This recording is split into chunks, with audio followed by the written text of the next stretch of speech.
hear you.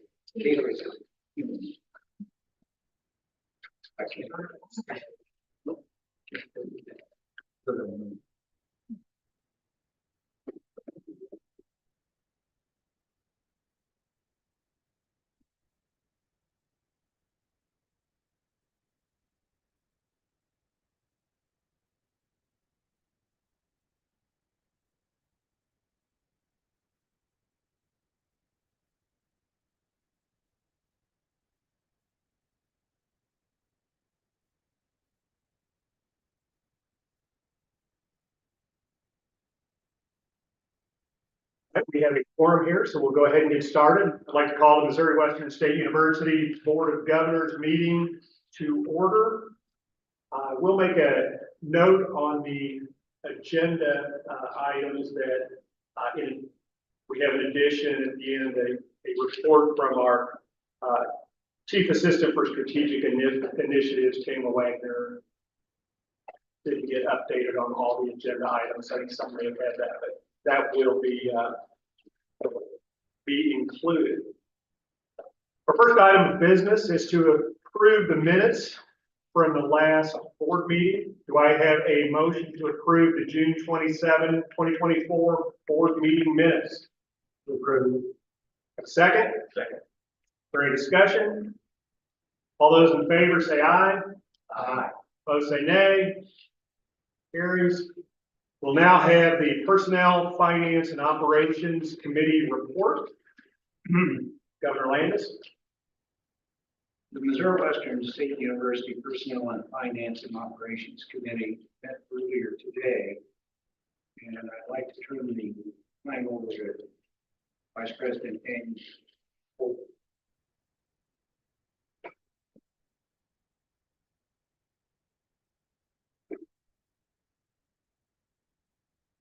Good afternoon, Governors. This morning, the Finance Committee met and we went through some updates. I will spend, I'll do a brief report here on the fiscal year 2024 that was discussed this morning, and I will reserve some other topics for my Vice President report later today.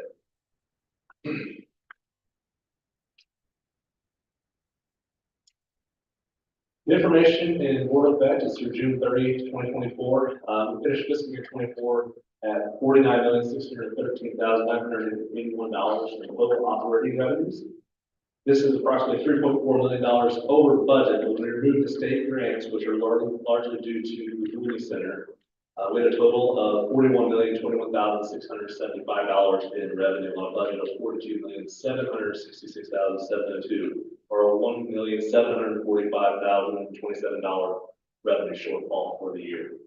The most significant driver, of course, was due to lower enrollment that we anticipated beginning of the fall semester. And we had noticed that even as soon as January that we were forecasting to be achieve 95 to 96% of our budgeted tuition and fees revenue. You can see by the state of the government, which is 95.7%. So information as of January was pretty consistent in terms of the expectations. From an expense standpoint, we ended at $72,436,310, which is $3,812,281 less than the original budget. Salary, compensation, and fringe finished $1,442,623 below the original budget amount. Our adjustments to fringe were inaccurate due to our fringe calculation rate based off of turnover, employee turnover. We will avoid making the same adjustments in fiscal year 25, so there's no error or risk in that regard, but we do recognize that there is significant variance in these financial statements. I do want to recognize that our expenses were $3.8 million below the original budget, given our enrollment decline and the work that we have done to control expenses with salary increases, medical insurance premium increases, property insurance premium increases, utility rate increases, and so on. That was a significant savings. Excluding scholarships, we saved $1,516,036 from the original budget, and almost $1.9 million compared to the revised budget for the fiscal year.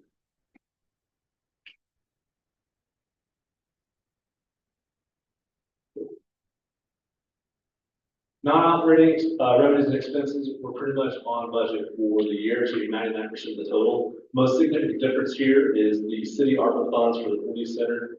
Those funds were designated to be spent by November of 2025, whereas the state and county ARPA proceeds had to be spent by June. So we prioritized spending of those resources first. We did not incur the expense for the drawdown of those funds fiscal year 2024. So we will see that being adjusted fiscal year 25 statements forward. So no loss of funds, non-operating revenue. The end result for the fiscal year was an ending deficit of $1,035,987. When we consider that in September we revised the budget based off of the debt service principle that had not been accounted for in the original budget for the fiscal year, that deficit was expected to be $1,496,520. We exceeded that, or we improved our position by $460,553 compared to that budget, that revised budget from last fall. During the spring, we anticipated, or we had seen forecasts where we might see improvement as much as $600,000 to $800,000 on the deficit. That helped to be unsure we still made a pretty sizable impact of $460,000. And again, that is solely due to the expense savings that we had to offset some of the revenue losses. If we look at fiscal year 23 and how we ended it, we were to add in the debt service principle for the June 30 year end. We would have gone from a $2.6 million deficit down to $1,035,000. And so we have a $1.6 million improvement year over year. Total cash position as of June 30 was at $10,523,000.32, or I'm sorry, $32. That was $500,191 less than what it was in June of 2023.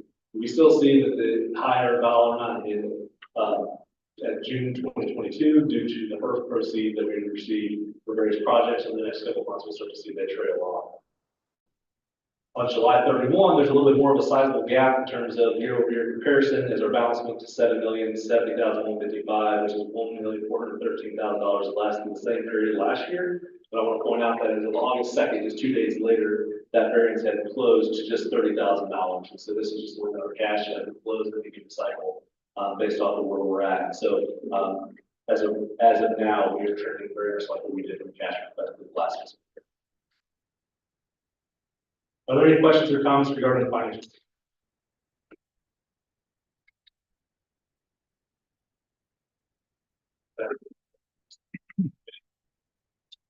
Missouri Western State University Personnel Finance and Operation Committee recommends the Board of Governors that they approve the June 30, 2024 financial report and approve the RFP 25 as presented. Okay, we have a recommendation from the Personnel Finance and Operations Committee. Do I have a motion to approve the June 30, 2024 financial report as presented? So moved. Have a second? Second. Any discussion? Not a call for the vote. All those in favor say aye. Aye. Opposed say nay. Any abstentions? Financial report is accepted and approved as presented. Thank you. Also, as Governor Linda shared, there is a proposal for governors to approve from committee. The university is seeking to purchase the budgeting, forecasting, and planning software for the Satellite Performance Solutions, the amount of $155,130 per year cost. There were 2 bids received from the RFP. The Satellite Performance Solutions was the higher first year cost, but the second bid had a higher overall cost over a 3 and 5 year period. So by selecting Centellus, the university will save in excess of $100,000 over a 5 year period. Then there was a motion from the committee. So moved. Okay, we have a recommendation from the Personnel Finance and Operations Committee to approve RFP 25-003 budgeting software. Do I have a motion to approve that request as presented? So moved. Second? Second. Is there any other discussion? Hearing none, all those in favor say aye. Aye. Those opposed say nay. Any abstentions? That is approved. Anything else, Governor Landis? But I know of. Thank you. We'll now hear the division reports from the vice presidents and other cabinet members. Getting your jogging in there. Oh, is it Get your steps in for the day. We'll once again hear from Mr. Daniel. My apologies, thank you. I'll give a full presentation. I have a few things I want to just talk about from an administration standpoint. Some of this was discussed at committee this morning, but wanted to go ahead and discuss with the group today.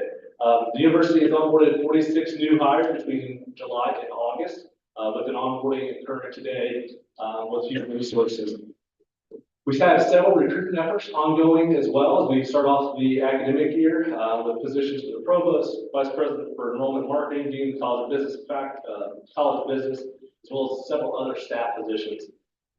Just yesterday, we received our benefit renewal information from CBIZ for medical dental insurance for calendar year 2025. We had received a 15% increase for the same medical benefits from Blue Cross Blue Shield, but by adjusting some of the formularies that were available to us, we were able to get that down 12.8%, which is equivalent to about $154,000 of savings on the initial pricing. We also have an opportunity to save nearly $50,000 on our life and AD&D associate providers, and so the university will be exploring that as well. More to come as again, this information was just received yesterday, but we do anticipate having this finalized here in just a couple of weeks, and then open enrollment is scheduled to occur in late October. As mentioned with the governors in June, we had some changes for the FLSA status exemption change based on the threshold for income. We had 11 employees that had to be switched from exempt to non-exempt because they did not meet that income criteria. We have approximately 66 employees that we will review over the next several months for whether or not their status should be changed for January 1. We do expect legal challenge to be at play for the next several months. So we are going to cross our fingers that we may not have to go down this path for those employees, but we will continue in looking forward as necessary. The fiscal plan is preparing for two significant capital projects in Hearns Library and Potter Hall. The Hearns project is $2.5 million of ARPA proceeds that will renovate the main floor of Hearns, and Potter is a bulk sales project with $1.2 million matched by the ground rent gift that will update 5 unique spaces within Potter Hall and giving it upgrades and then adding a classroom as well. There are several other things that the fiscal plan is working currently, including just your regular back to school activities, but then also securing a classroom with double locks and so on, which was a project that started last fiscal year that we'll be carrying into this fiscal year. The void process begins on Monday. This is the integral process of where students who need to satisfy their financial arrangements for the fall semester. And so we are taking a little bit different approach this fiscal year or this academic year. Because of the FAFSA challenge that we've had, we are aware that there are students that are unable to make corrections and do the necessary things, and it's not within their control. And so we are taking a little bit closer review and approach with how we want to handle that. We are encouraging all of the students that still have to make financial arrangements to sign up for a payment plan so that they can proceed and start the semester, move in as normal. And then if they are able to get their FAFSA resolved and get their account settled by October 1, we'll go ahead and waive those payment plan fees. So we want to try and work with them as much as possible to make sure that they start off the semester in good order. Allie Cook joined the university on Monday as the new assistant controller for student accounts. She comes from Metropolitan Community College in Kansas City, so has a higher education background. And I want to thank Jeff Cunningham, who has been serving in that interim capacity since April when Sherry Hartley transitioned to budget director. We are on schedule for the 2024 financial audit. The federal student aid audit for financial aid had occurred. The field work took place in July, as did several questionnaires and control elements of the audit. The field work will start for financials on September 3rd during the first 2 weeks of September. We are on pace to have the 24 financial audit statements to governors for review and approval in October. Tech Services has been upgrading visual capabilities, the AV units in Remington over the summer.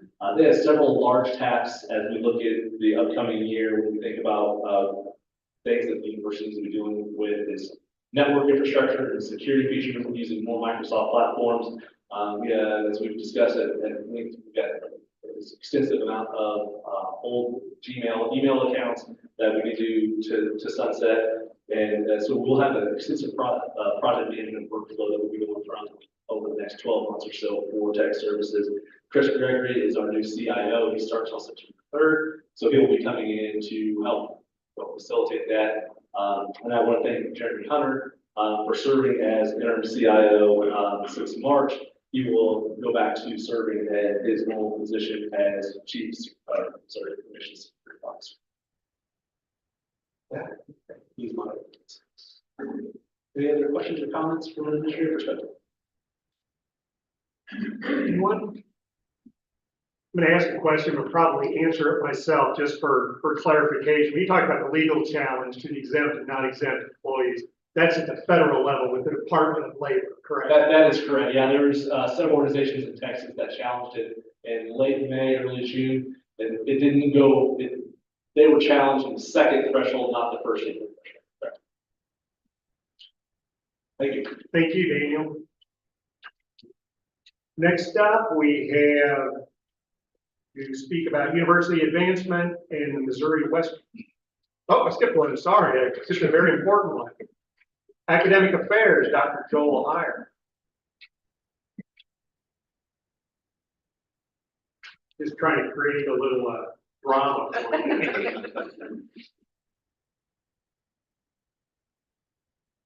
Well, personally, I think we love to avoid drama. I'm all for laughs. Anyways, good afternoon. It's wonderful to be here. Once again, it's an honor to provide you an update from Academic Affairs. First of all, I want to offer an update on 2 administrative searches regarding the position of Dean of College of Business and Professional Studies. This search will soon begin in earnest. The search committee will begin meeting with the intention of bringing candidates to campus during fall semester. Regarding the interim vice provost position, internal interviews will be conducted early next week. The intention will be to have this individual begin work very soon. This search process reminds me that we have some extraordinarily talented faculty here at Missouri Western. On Friday, August 16th, tomorrow, we'll be having our new faculty orientation. Admittedly, this is a very exciting event for me because it's the first time that we sit down with all the faculty, all the new faculty, I should say. Over the past 5 or so months, we have hired 22 new faculty members. While these faculty will be joining departments throughout all 3 colleges, I think it's noteworthy that 5 of these new faculty will be affiliated with academic programs taught in the new Hooley Center for Convergent Technology.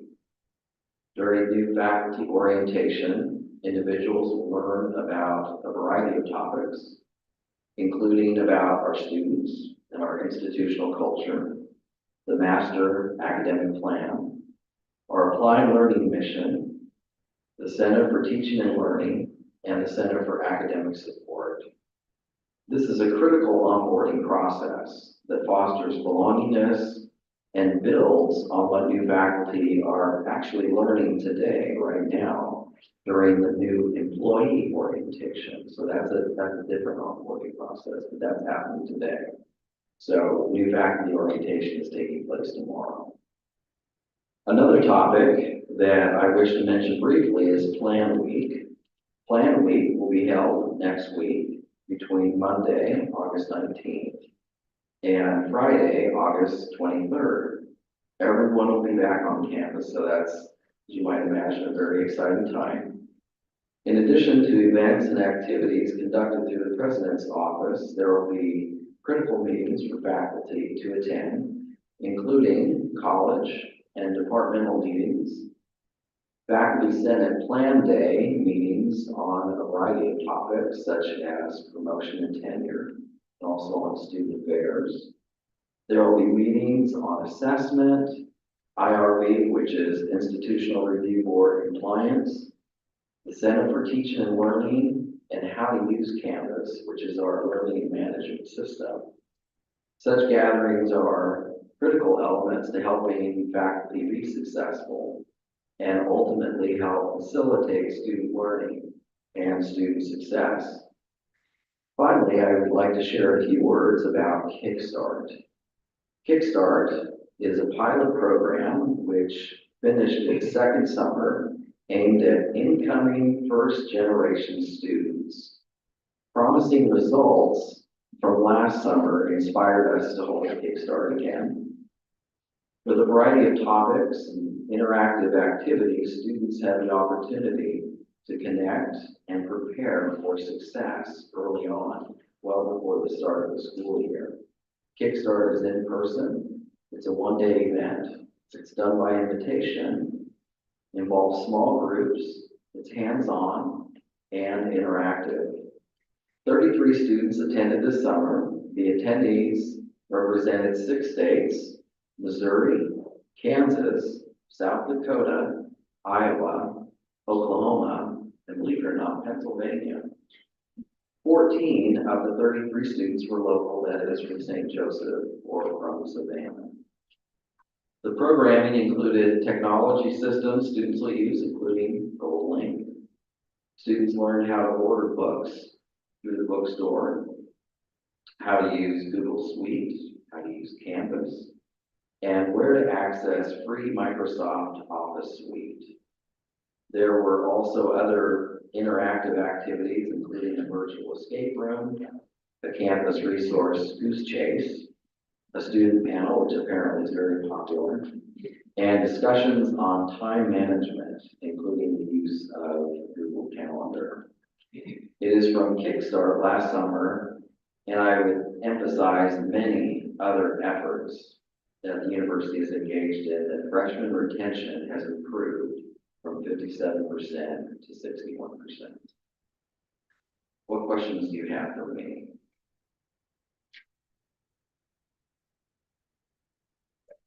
Thank you, Dr. Meyer. Thank you. Next, we will hear on university advancement and the Missouri Western State University Foundation from Mr. Mark Archambault.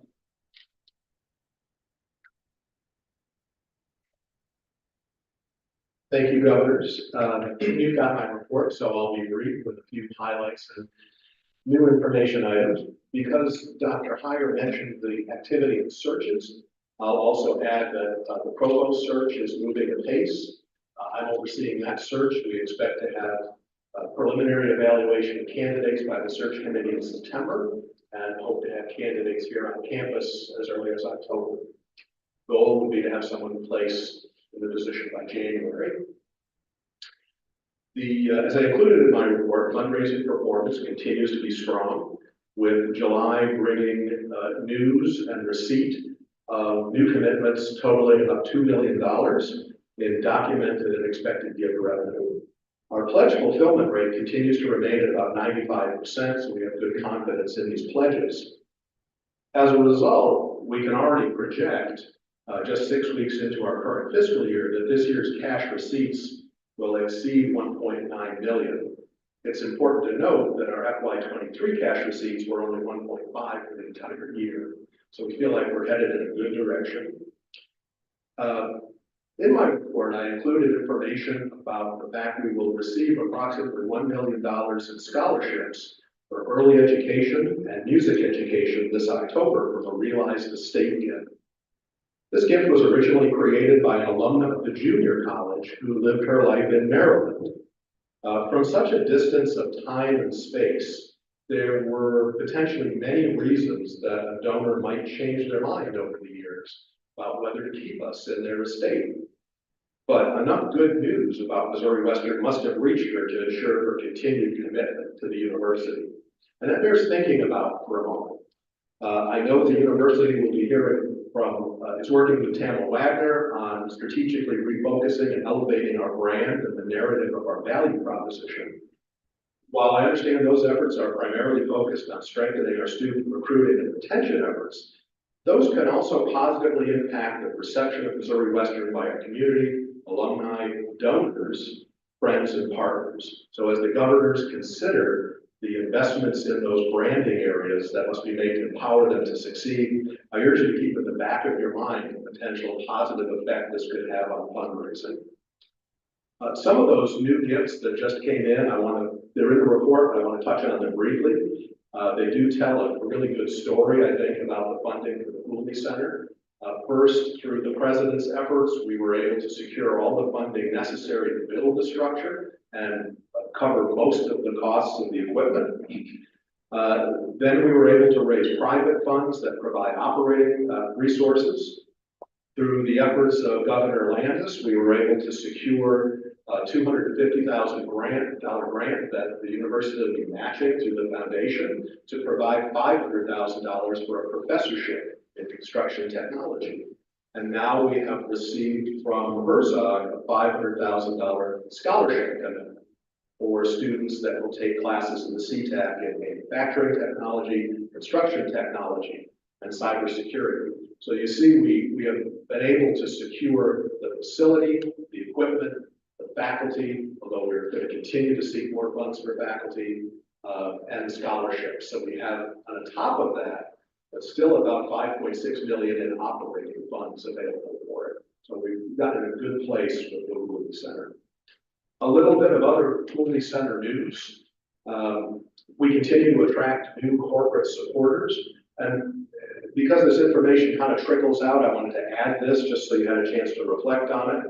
In addition to the support we've received from the Sunderland Foundation, Nottoway Valley Bank in honor of Joe Gray, the William Kemper Foundation, courtesy of our partners at Commerce Bank through a relationship, and the St. Joe Chamber, now nearly 20 local industry employers have invested in the center.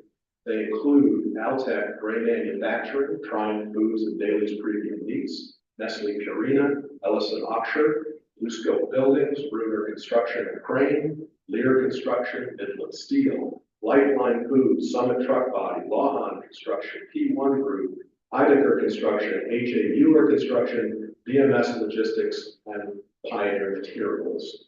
So we have a robust set of local employers who are invested in the success.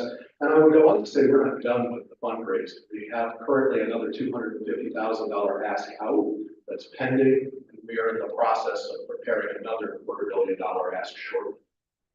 A couple of important dates. October 4th will be St. Joe Chambers Manufacturing Day here in town, an annual orientation of high school students to manufacturing and industry careers in our area. Usually involves site visits to various plants.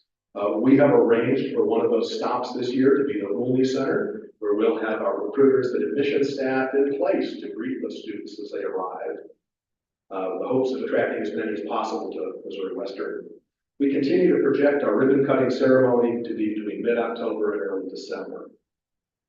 Last piece of information on the Cooley Center is that amongst those major investors from the corporate side, with the opening of the building imminent, we will now convene the center's curriculum advisory group, which consists of a subset of those major investors, plus a representative from the Chamber of Commerce.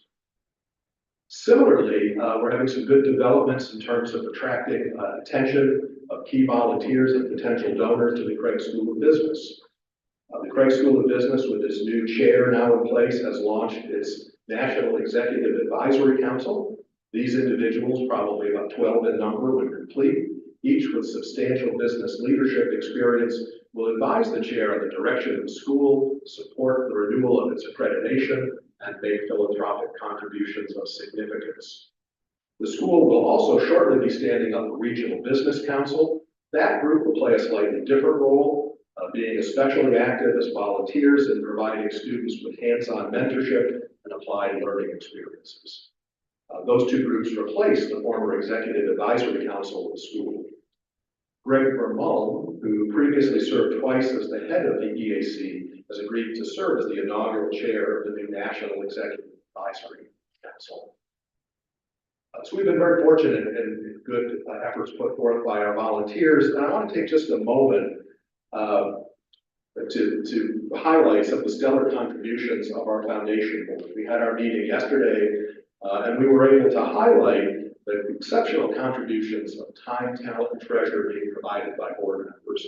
We recognize the new major gifts recently committed to the foundation by board members Tim Pooley, Wayne Chatham, Tom Richmond, Pat Model, and Jennifer Nye Dixon.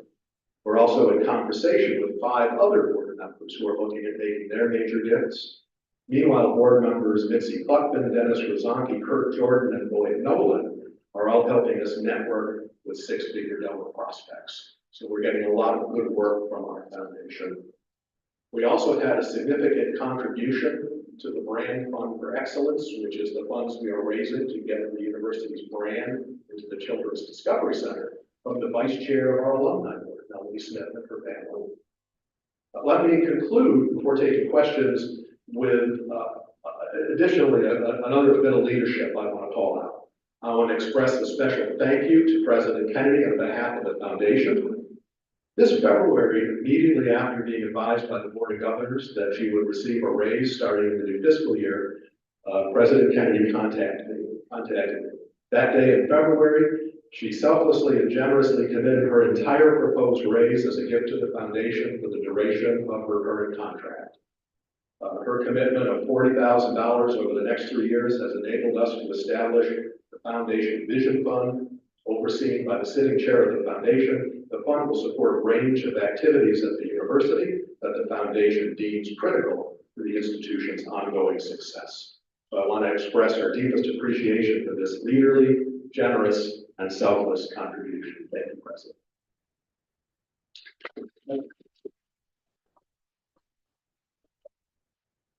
That's my report, and I'd be happy to take any questions. Mark, when will students actually be in the Hooley Center? So my understanding is classes are already being scheduled for the fall. I believe the curriculum will not have completely evolved into what it will be because the faculty have to get trained on the new equipment, train the students. So I think fall will still be doing a somewhat conventional curriculum, but by spring, I think they'll be fully in swing. But there are already classes scheduled. Okay. Thank you, Mark. With all the good news, I'd let you talk 10 more minutes. No, sure. Thank you, appreciate it. Next up, to talk about student affairs, we have Dr. Robert Solska.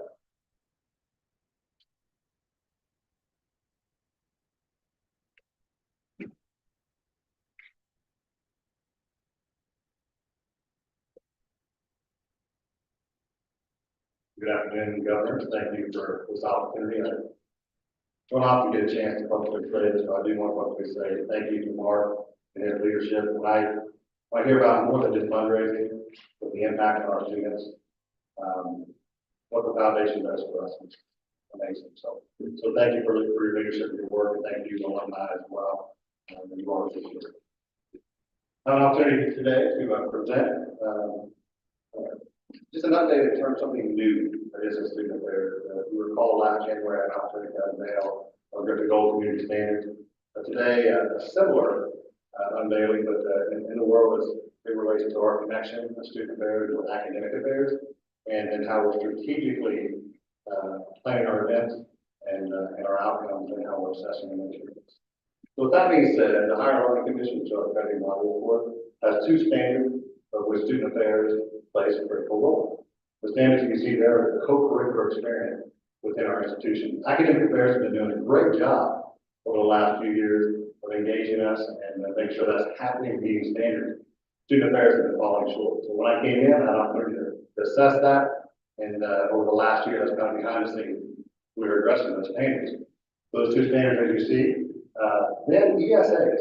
And for those of you who aren't familiar with that, as part of our strategic plan here at Missouri Western State University, specifically the Master Academic Plan Initiative number 2. There are 8 pillars for ESAs. Those are essential skills acquisition, workplace skills, if you will.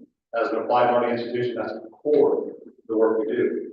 Student affairs has not truly been defining and measuring how we fit into that. We have great events and activities that are very robust, but we've not assessed that and truly forward. But we're doing that now, and I'll share with you how we are. So to capture that real quickly, I want to share with you that I know in my gut that we provide quality programs. But if you would have asked me when I came in here last year, prove some of the data, I would have fallen short.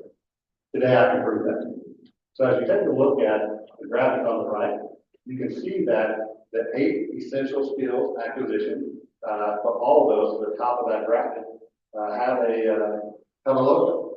And so each one of those logos, we now track back to our events and outcome, and then assess that, have student-led assessment opportunity, and then the students give us a report back. I want to give a special thank you to Dr. Josh Clary, who led this project, and us collecting data specifically from 2 areas thus far. One area is all those events that are CSI-led events and activities, and also our registered student organization. That is where our assessment started. Those are 2 pillars that we started from this year. So if you look at the outcome real quickly, the fancy sheet there is each one of those ESAs as it relates to that bar graph, it shows you with those activities, they were co-curricular. By definition, we met that standard by HLC. You can see where we're high in terms of assessing different areas. You can also see where we're low. And a couple of those areas, specifically within critical thinking and also in our technology, we now get to plan ahead and say, this year's events, we're going to up the ante. We're going to make sure those events include those outcomes events. So not to get too far in the weeds, I do want to show you kind of behind the scenes how we're tracking that. So if you would show them real quickly the student after action. Just the other one. So at the end of an event, if we notice that it's co-curricular, there'll be an after event action report that RSOs and also our staff will complete. A lot of this is student led, but it gives them an opportunity now to reflect on the event that they led and give us data and feedback. So I won't show you the whole thing, but it does have each of our ESAs in there and the learning outcomes and then a reflection on it. So we then take that, go back to the spreadsheet now. And then Dr. Clary has taken all that information and put that into a spreadsheet. And then what you hear is, or see, you see events on the left, then a brief description of the event. As he scrolls to the right point, then you have an opportunity to look at where not only the ESAs come into play in the blue, but also the student learning outcomes for each one of the ESAs. And so now what you've got is you have student-led evaluation, you got us tracking data, and then these events and activities now are more strategic in the way we put those on and how we onboard them. So let's go real quick.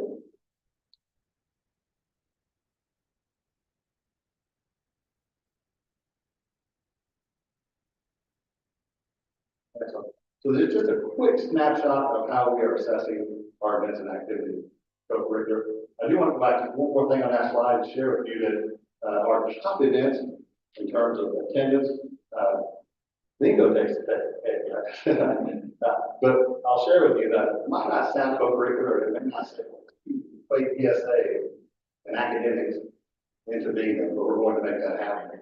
There are opportunities there to be creative. So now we're having meetings each Friday morning at 9 o'clock via Zoom with the team. We go over the events that are going to be coming in the next 2 or 3 weeks, and we have those type of conversations. So we're getting creative. Thank you. All right.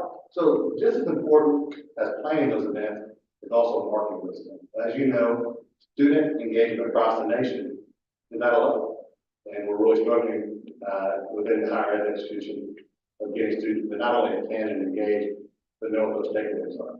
So again, Dr. Clary helped lead this. The event management life cycle of student affairs is utilized. So all of our events, whether it's co-curricular or not, this is the way we're approaching this with social media. So we have now 2 social media channels that we're driving institute or driving people to.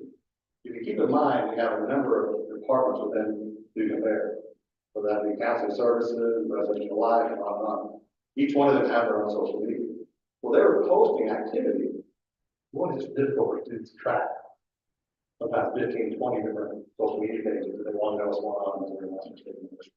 As it relates to student affairs, this is a great way for them to track it via Instagram, also Facebook, one-stop shop, all events, all activities will go there. So we have been announcing that in our urban orientation, in ed, and beyond. So that is the place to go if you want to know what's happening in student affairs, event management, et cetera. And then also you'll see the expectation of our staff is 30 days out, there's an event teaser. I did see that President Kennedy has been engaging with that page, and we saw a couple of event teasers. And then we also have a save the date, a reminder post, and then the date of event activity. So that is now, again, strategic in how we're communicating with our student body and how they can get involved with the students. All right, another friendly opportunity here, another opportunity for me to share some good news with the military-friendly school status. That is an ongoing piece that we've had for a number of years. I just wanted to let the board of governors know that we are continuing to serve our students well, feedback, and we did reach a gold standard in terms of being military-friendly. And then specifically, that works well with the business office, financial aid, and marketing also, and getting that word out that we will take care of our veterans. All right, so I just want to highlight a couple more things for 3D Institute completion. I want to brag on our team that is student affairs. Within student affairs, the continuity has been a little bit difficult. So I'm here to stay, whether you like it. But the 3D Institute is a hands-on program that is leadership in nature. Maybe you know Wes Simmons, who's a leader in our community. He came in and did 9 weeks of training, 2 hours on a Monday. And we engaged in that process. Each one of them got a certificate for completion. And these are the base dynamics, is the skill sets that are needed to be successful in student affairs and working with our students, the mindset, and then also the heart. So that's just a rundown of it, but ongoing resources that new student affairs employees come on board, they'll go through that program, asynchronous and online. And then on top of that, they'll have a mentor assignment. All right, and then I'll wrap it up with this. Thank you to the board of governors who have already agreed to volunteer and went to the 21st to help the new student moving. We really want you to welcome students, welcome the parents, the support network. But we will continue with Griffin Gold standards. We revitalized a couple of pieces there, rolled that out, and the RAs are receiving training now. Just wrapping that up. They've been on campus for the last couple of days. And the next picture is just what looks a little bit slow and easy pace in the summer. Next week, here we go. We're excited. So thank you. Any questions? Can you explain the co-curricular? Yeah, absolutely. So co-curricular is defined for HLC. So those are events and activities that are taking classroom outcomes outside the classroom. So within student affairs, how are our events and activities, not all of them are co-curricular, but the ones that can be, that match up with those ESA, how are we assessing that? Beyond assessing it, is how are we getting that feedback from students and improving on those activities? So now we have a true way to approach collecting data, insert it, and then also showing our academic peers and partners how we truly are co-curricular and friendly, and then also with our students getting them hands-on. You'll appreciate this, when the Student Government Association wins, we actually have our RSOs do their own assessment. We talk about applied learning at its finest. Now students are putting on activities. Yeah, I had 30 students show up. That's great. But what are the outcomes? And then what were the takeaways? And so now they're actually going to be presenting to the SGA Senate. If they have a proposal that which they want funding, part of that process is agreeing to go through this and give us our data back as well. So that would be good for us. Thank you for your question. Yes, sir. You know, that Griffin, reading day starts at noon. Yeah. Does it last all day? You know, it does go most of the day, but all day till about 4:35. But do know that the bulk of that will be high traffic in the but we'll have a pretty consistent loading of the afternoon. We'll have those that linger a little longer. So I say, Governor, if you'd like to volunteer, you don't have to be there all day. Yeah, that's right. There you go. That's what you read now. Yes, you don't need to be there all day. From 5 minutes to 55 minutes beyond, we love that. There you go. Well, I'm gonna start at 9 o'clock. Okay, Figure out how that- don't get your name back. Thank you, Dr. Goldberg. Appreciate it. Next up to speak on athletics, we have our athletic director, Mr. Andy Carter.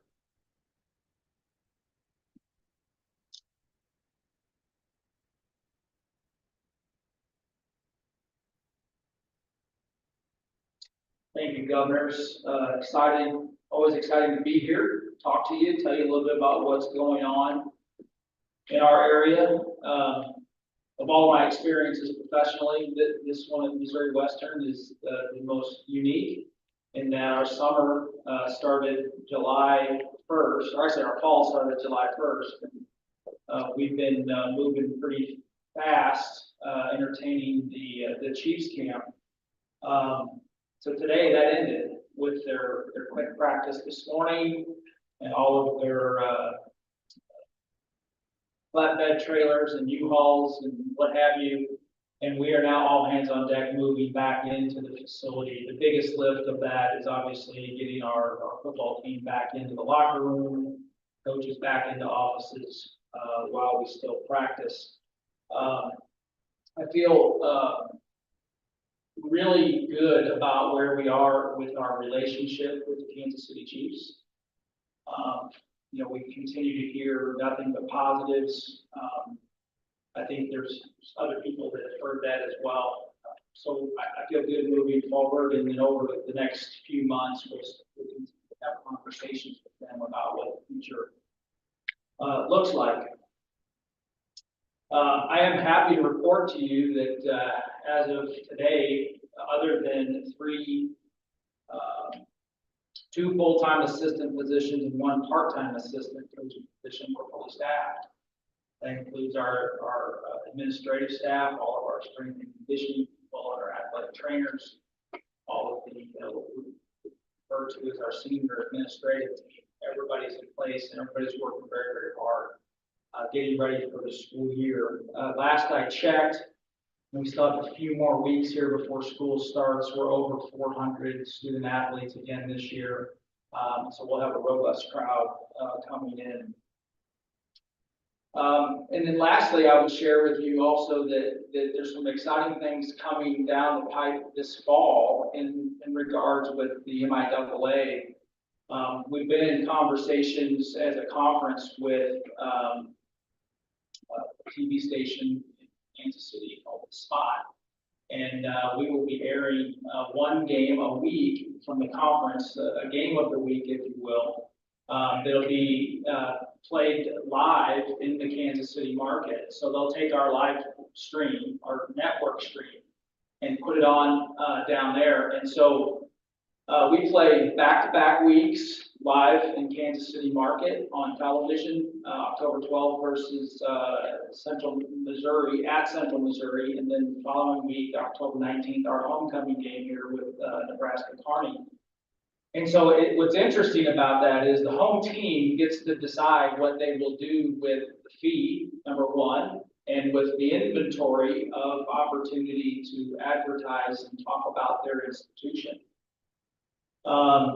We have come to an agreement with Central Missouri that we're going to split that for their home game. They're not required to do that. They've asked if we would do that, and we want to do that, but we're not going to split that with our home game. We're going to be a little selfish about our university having the opportunity to brand itself even further in the market. And so we're excited about that opportunity. We're excited about the conference opportunity. We don't think one game a week won't have much of an impact on whether somebody buys the MIAA network or not. If you haven't caught the details that came out about that, but our conference generated over $700,000 this last year off of the MIAA network, and that is leading the way across Division II by a long shot. Most conferences are still trying to determine, well, do we want to sell it or do we want to let people have free access And they haven't really made that jump until recently. Some are starting to get into that. I think we're gonna be in a position, not to belabor this point with the conference, but we're gonna be in a position in the next 3 years or so to have something really spectacular happen, because we've got proof of concept that there's revenue involved, and it's making an impact on all of our campuses. So those are exciting things to be part of as well. At this time, I'll take any questions if you have. Who's in charge of filming those games? The home team or is it Yeah, it's the home team. Yeah, it's all us. And what has made it a little more complicated, way complicated to me, because I don't understand any of it. Less complicated to Ryan Menley and his crowd is that we will have a 4-camera replay model this year for football. So in addition to doing the game, we also have 4 replay cameras going at the same time that are not necessarily part of the broadcast feed. We'll actually have a 5-camera because we're going to have a roamer on the sidelines. But yeah, we do all of that, and we're actually required to across all sports now to not only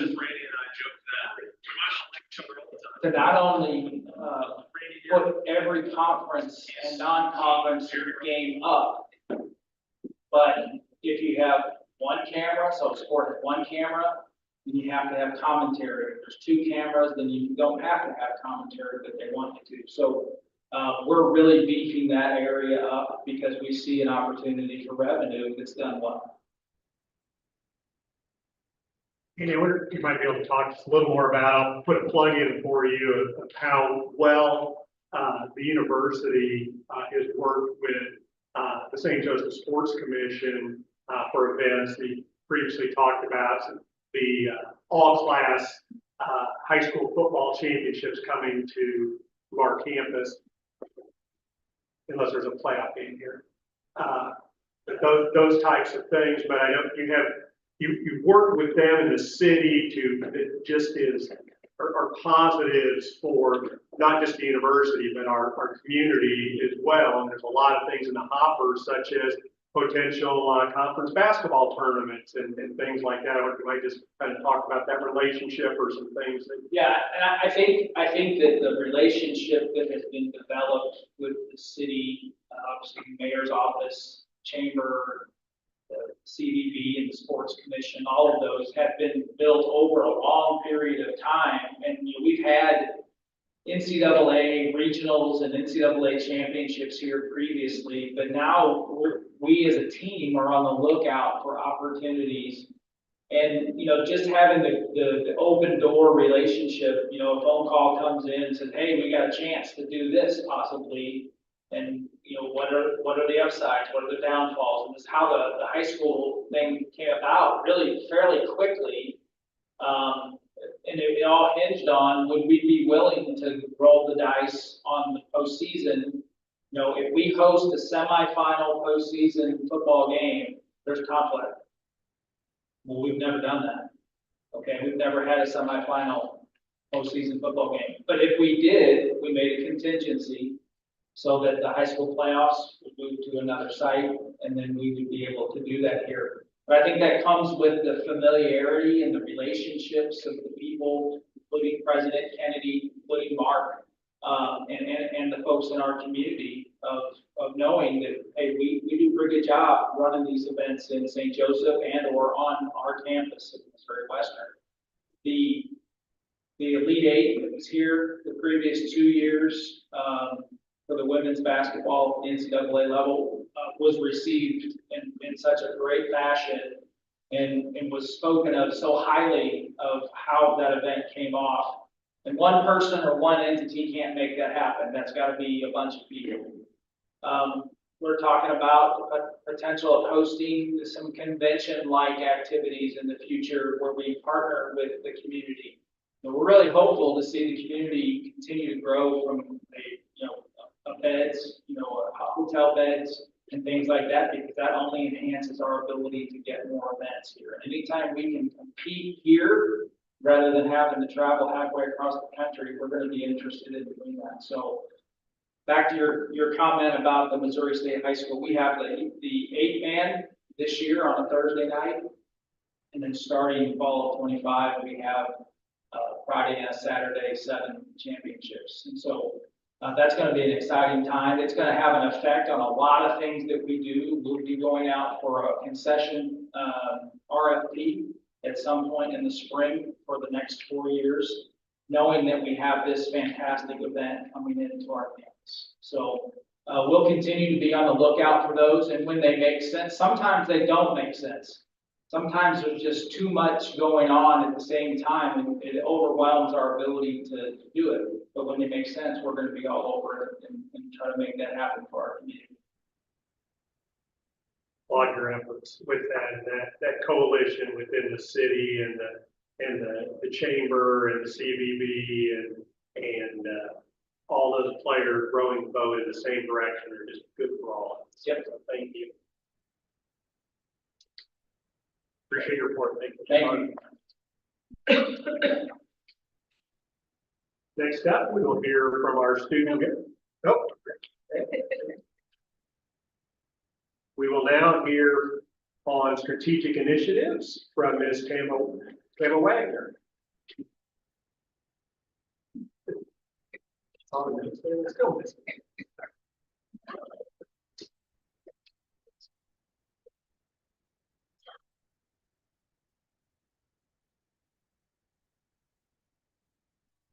Thank you, governors. You have my written report, but I did want to touch on some of the highlights of the ongoing UDL investigation, UDL engagement. As you'll recall, this was my first assignment with Missouri Western.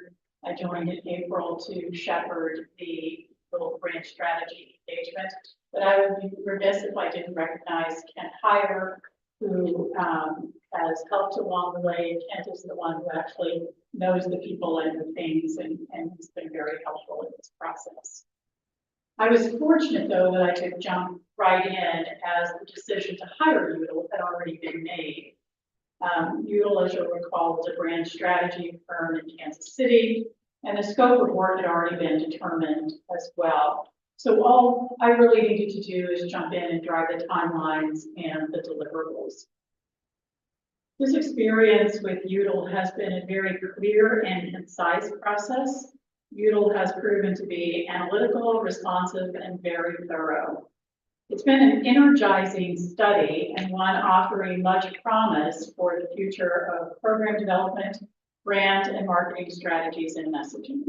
So last time we talked about the process for this work, and we're moving along in that. We are now at that third block where we have received the data from UDL and some of the strategic recommendations. So as we talked about last time, we started this with discovery groups to get a better understanding of the university's brand and perception. UDL evaluated a variety of our materials and conducted comprehensive research with internal and external audiences. So as we talked about the discovery groups, we talked about 40 participants, alumni, donors, and the community. And again, some of those highlights from those focus groups were, number one, St. Joseph needs to be a university town, and the community needs to come together to unite to make this happen. As we've talked about, the community alliance with all of the partners, the city and the county and the school district, all work very well together. The university town concept is also included in the Imagine St. Joseph 2040 plan, so it's something the city is thinking about. And in fact, when Dr. Kennedy asked me if I would be interested in doing this work, getting to understand how to make St. Joseph a university town is very appealing to me, and in this process, I want to be able to figure that out. The second thing the focus group said is we need to promote our strengths through programs such as nursing education and the CTAC or now Cooley Center.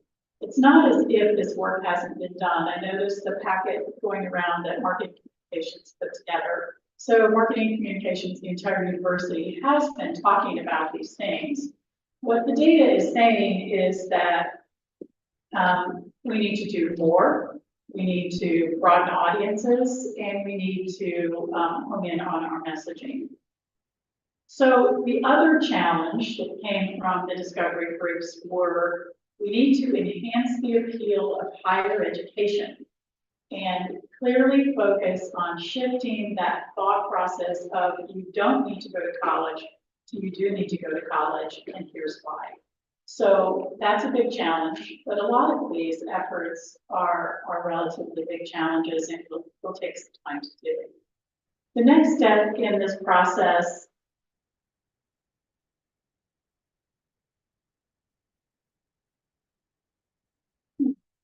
this is old. That's okay.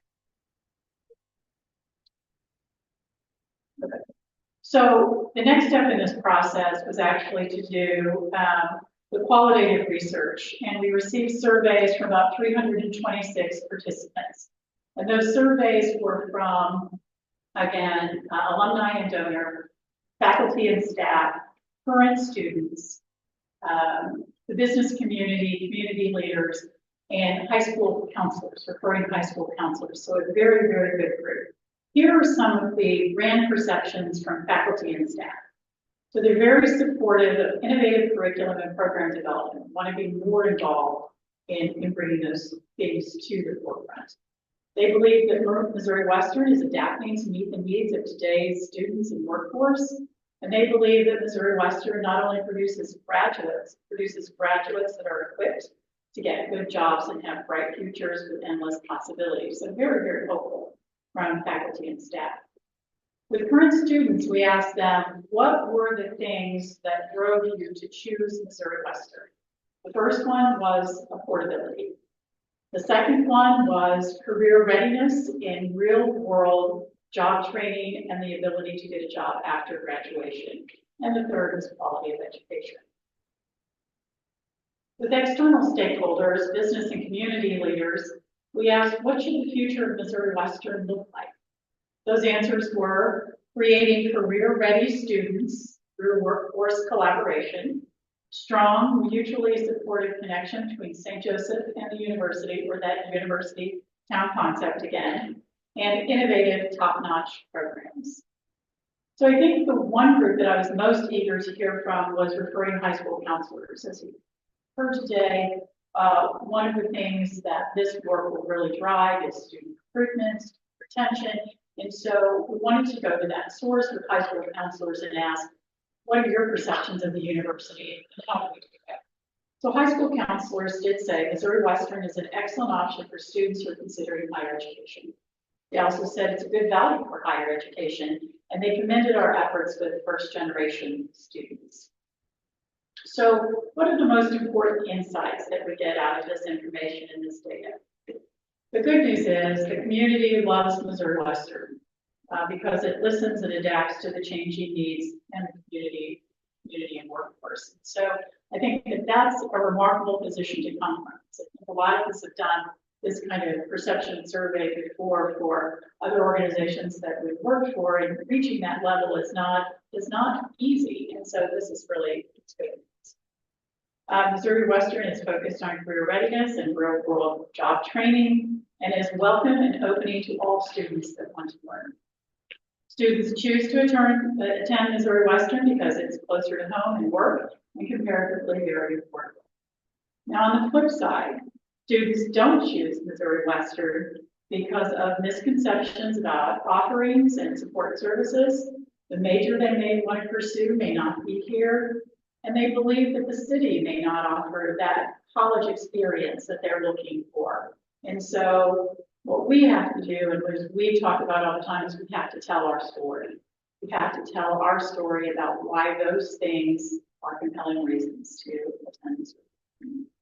Students also need to see how Missouri Western's applied learning pathways can guide them to a successful career regardless of their life circumstances. So putting the pieces together, that higher education is attainable. So what do we do with these insights now? The next steps are to build that comprehensive branch strategy plan, align the strategy with academic programming and other programming, messaging, and then set goals and metrics and implement. With that, I'd be happy to answer any questions you may have.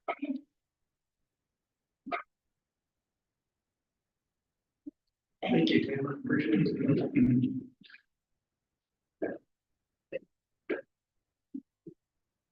Next, we'll hear from our student governor, Gary Jackson. Good afternoon, thank you. The highlight of my report this summer was about attendance at the Griffin orientation session earlier in July. Very good session. It's good for me to attend because I started, it was 2020 COVID year, so I didn't get to attend my own orientation session except for Zoom. So attending it in person was very beneficial. It's good to see, especially after having student experience for 4 years, getting to see it from a fresher pair of eyes. This is what first time students get to see. And it was a good experience. Learned a lot. Even though I already knew it, there was things that I learned. The guy that I went with was leading a group of students, and she was very friendly. Her name was Kylie. And she did a great job, very informational, showed the students different buildings, different things that people do on campus. I didn't get to attend the whole session, but I was able to attend. I'm very supportive of what Student Affairs is doing and marketing. And just that whole aspect, I know all of you are doing for that. So I'm very happy with my experience with that. Moving forward, I'm very excited to see school start and for students and RSOs to be back on campus. RSO is excited to start activities again. So we're excited for the next school year. I would just like to remind everyone, my email, studentgovernor@missouriwestern.edu, and my office hours for the coming semester will be Mondays and Thursdays from 1 to 3 p.m. Thank you. Thank you, Gary. Next, we will hear from President Kennedy. Good afternoon. Privilege and board members. Before I get into too much of my report, I just want to, and I really hate talking to everybody behind me, but I want to say thank you all very much for everything you've done. Chief student, huge lift there. I'm watching the red tide leave our campus, but it's been just a wonderful camp. And to kind of reiterate what Athletic Director Carter had said, he gave me statistics for just 2 weeks at camp. 30,000 tickets claimed and close to 50,000 that were actually scanned. And that was just in the 2 weeks, 2 days. So thank you all for that. It's been wonderful. My board report is going to be just a little bit different today because it's actually part of a second installment for an initiative that we're doing called Moving Forward. And basically what we do is highlight some of the messaging and touch on some of the topics that Tina mentioned as part of that marketing. Governors will recall that I launched this initiative in an effort to share with our students and our faculty and our community some of the pressing issues that are facing the university and ways in which we can work collaboratively to improve. As Tiana mentioned, we have finished conducting our focus groups and our surveys, and we asked nearly 400 people, including our faculty, staff, current students, referring high school counselors, alumni donors, and community leaders about their perceptions of the university and their recommendations for the future. And it's no surprise that everyone agrees, and I'm quoting, Missouri Western is perceived as a hidden gem. And our challenge, obviously, to tell our story so that we're no longer a hidden gem, but instead the higher education gem on Mitchell and Farron Avenue.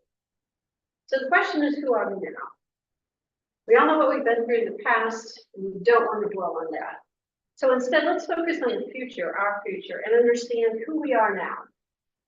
We are dedicated to applied learning. We are approachable and affordable, and we are open access. In other words, we are a career-focused university for everyone. As we all know, Missouri Western State University is an applied learning institution, a career-focused university for everyone. We provide hands-on, practical education, seamlessly integrating classroom learning with professional success. And what sets us apart is our dedication to applied learning. We're approachable and affordable because we are a university, and yes, that's with a capital U, that connects our students' aspirations to their career and life goals without saddling them with a ton of student debt. And we are growing our innovative industry-led instruction. For example, our newly named Cooley Center for Convergent Technology, thanks to an incredibly generous alum, We're responding to community and industry need to enhance education and workforce training in manufacturing and construction, engineering, technology, and cybersecurity. Additionally, we align our degree programs to meet state and regional workforce needs. Some examples, our nursing program. We have been designated #1 in the nation in terms of first attempt NCLEX passage rate. I have reported to the governors that we had a graduate cohort do 100% passage on the first time. I have reported to the governors that we have had a second cohort have 100% passage rate on the first time. And now I am very pleased to report we have a third cohort. Every single student has passed the NCLEX on their first attempt. And let me remind you, the national average is about 88%. Teachers. Not only are we graduating students who have secured their teaching positions well before they walk across the stage, but we are also exploring other early childhood education pathways and new secondary education programs to further fulfill the teacher pipeline in our community and the region. Social workers. We've developed a Grow Your Own social program, which, through the tireless support of Representative Brenda Shields, provides state-funded scholarship dollars to both undergraduate and graduate students in our social work program, thus working to meet the mental health service needs in our community. Look at law enforcement and what we're doing for that. We've used ARPA funds to not only create scholarships into our law enforcement academy, but also to enhance our technology to ensure graduates are more than prepared to enter a law enforcement career with the St. Joseph Police Department and the Buchanan County Sheriff's Department than ever before. Plus, we offer 10 pre-professional programs ranging from pre-architecture to pre-veterinary and science. We are helping students keep their costs low as they begin their educational journeys to become dentists, doctors, and pharmacists. This is who we are now. We are the university for everyone, accessible through open access enrollment. We provide practical, affordable education. We are dedicated to applied learning and helping students not only succeed while they are with us, but go on further in their careers. The key to growing and sustaining enrollment is telling this story to prospective students, their counselors, and in our 10-county service area. What do we need to do? We need to step up our brand messaging and define who we are. We need to work on culture and community and be a resource. We also need to double down on recruitment efforts, both within St. Joseph, but also within our 5-county area. So let's talk about enrollment. Where are we now? Well, at this writing, 2 weeks out, I can tell you we anticipate our fall enrollment will fall somewhere between 3,500 and 3,700 students. All of those students will be graduates this fall. Now, let me remind governors, we had originally projected a decrease in enrollment of 5.5% as compared to last fall. And the good news is that we are doing slightly better than that right now. We are down, but not as down as far as we thought we were. We are inching steadily in the right direction, but we do have some real challenges to overcome. And our biggest challenge is in the changing demographics of our service area. More than 60% of our students have historically come from Buchanan County. In the last U.S. Census, the population in Buchanan County dropped by nearly 5%, and that's compared to 2.7% in the state.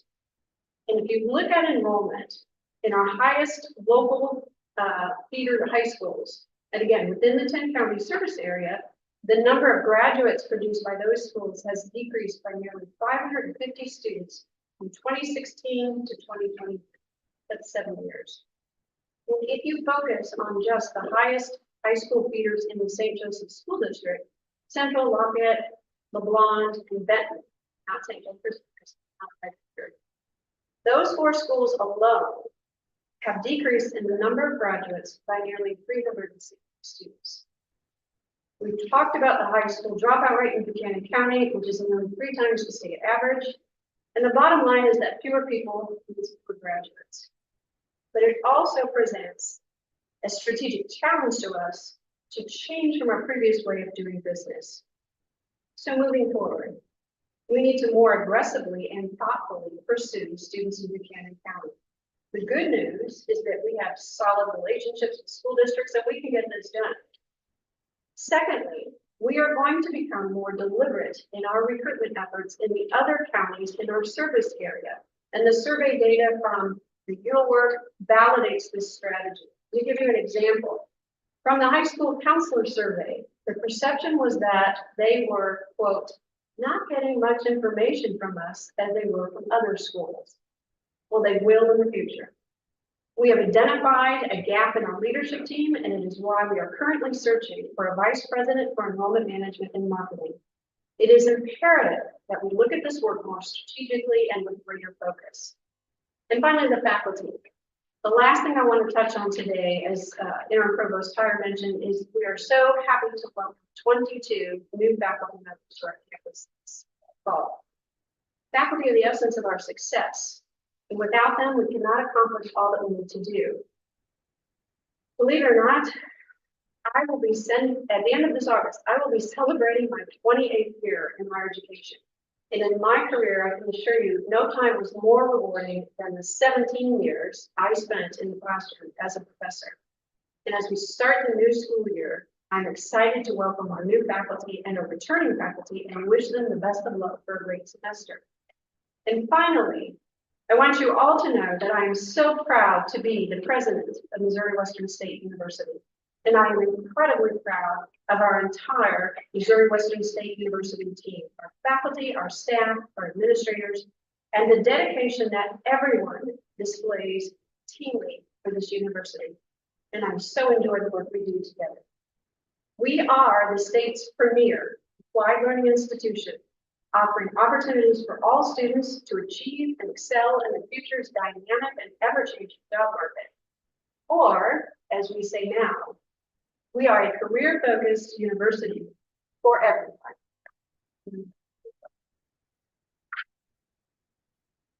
Any questions or comments for President Kennedy? I will note how refreshing it is that I believe that there's always been a level of positive relationship between the university and the community leadership, but we're seeing it, or at least I feel like we're seeing it at unprecedented levels of support and mutual cooperation from the mayor's office.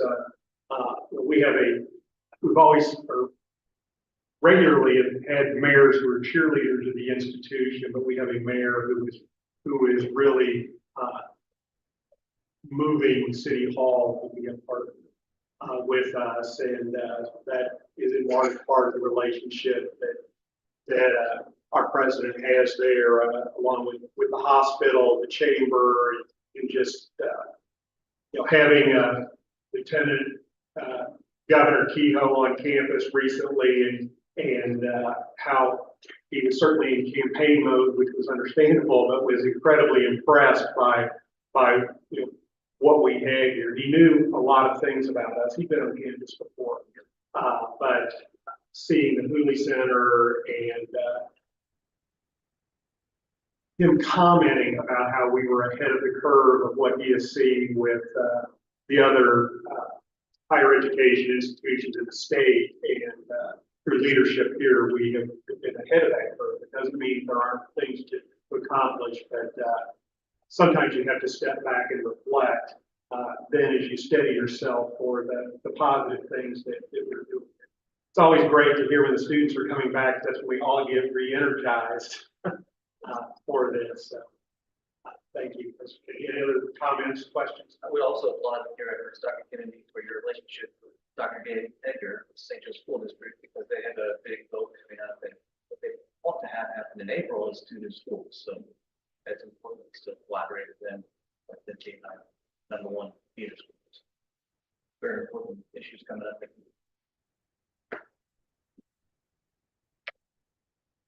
Right, next, we'll move on to the chair's report. The first item is that our next board meeting, we will be back in our regular meeting spot on Thursday, October 24th, 2024 at 1:30 in the Cologne Student Union, room 220. Any old business that any governor would like to have for discussion? Any new business we would like to bring to the table? I have a couple of things. With starting our new year, one of the responsibilities of this position is to appoint our representatives to a couple of other boards that we work with. We have a representative on the incubator board, and Governor Landis has served on that the entire time that I have been here, and he has done a fantastic job with that and been a great conduit and liaison for the university and in working with the folks there at the incubator. And so Governor Landis has graciously consented to continuing in that role. So I reappoint you, Governor Landis, as the Board of Governors representative to the incubator board. We also have a representative on the Missouri Western's Foundation Board, and I would like to appoint Governor Grimwood to that position.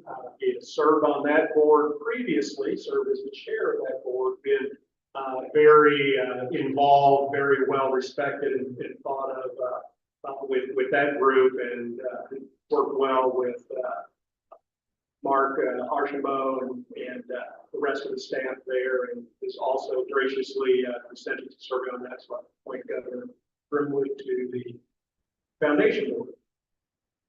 You also should have received recently, you need to file your annual report with the Missouri Ethics Commission. So if you have not done that already, please take care of that in the near future, or you will get some friendly reminders with that.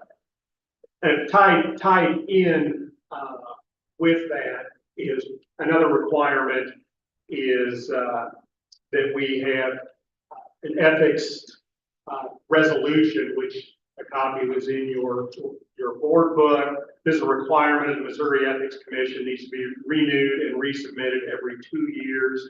We are on that 2-year cycle for that. So in conjunction with that, do I have a motion to renew and resubmit a board ethics resolution that complies with the Missouri Ethics Commission's conflict of interest ordinance as in your board book?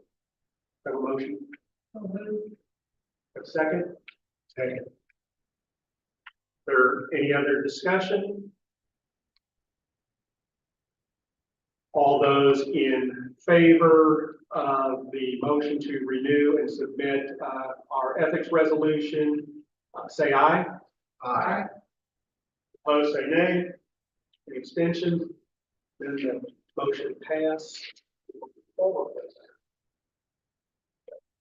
Couple of other things.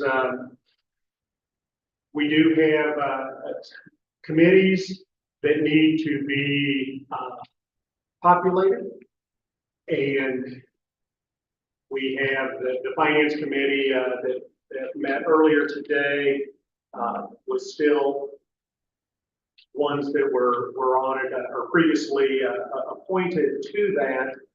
Before our next meeting, I want to have those committees repopulated. So to the extent that you have interest in serving either the finance committee, the bylaws committee, or our student affairs committee, either let me know of your interest with that. I may reach out to you on that, and then we'll see how we can get those taken care of on a going forward basis. As everyone knows, the finance committee, we meet as a group. It's just the finance committee members are the lead of that and the ones that vote. But because of the importance of that, we do invite all governors to those meetings. The thing that I would like to, or another thing to maybe add for something in the future, hearing all the exciting talk. I mean, we've just been through the Hooley Center and hearing what's going to happen in the library. I know there's parts of campus that I haven't been on. I've been in quite a while, and there's probably parts I've never been to. So I would like to see that maybe we could set up Betsy. some opportunities for some tours, and maybe set up, 1, 2, 3, however many at different times to give us different opportunities and, work out the details of that. Maybe let us get around campus and see all the wonderful things, that are going on with that. I can work with that too. Maybe we're. Absolutely. Yes. There being no further comments or questions, a vote will be held to close the meeting pursuant to Missouri Revised Statutes 610.021, sections 3 and 13, to consider personnel matters. Do I have a motion to close the meeting? Have a second? Is there any discussion? Hearing none, all those in favor of closing the meeting, say aye. Aye. Opposed, say no.